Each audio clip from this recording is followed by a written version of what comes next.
આજે આપણે બનાવશું ભરેલા રીંગણ બટેકાનું શાક. તો સવાણું લીધું છે, આ ખારી સિંગ ફોતરા વગરની લીધી છે અને આદુ લીધું છે. આ ત્રણેયને આપણે અલગ અલગ ખાંડી લેશું.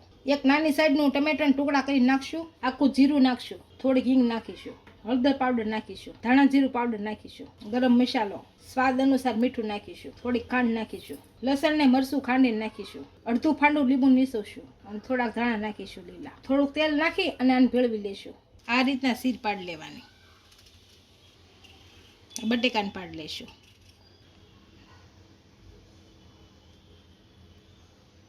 આ એક સાઈડ ભરી લેવાનું, પછી આ બીજી સાઈડ ઓલું ખોલવાનું.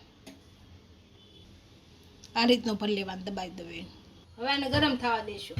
આમાં થોડું જીરું નાખીશું, હિંગ નાખીશું, આપણા ભરેલા રીંગણ બટેકા નાખીશું. આપણે જે મસાલો હતો એ નાખશું. થોડુંક પાણી નાખી અને સડવા દઈશું.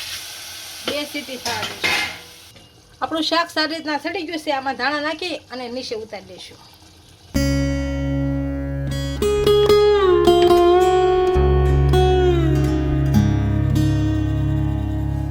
ફૂલ વિડીયો જોવા માટે મમ્મી રસોઈ વિઝિટ કરો.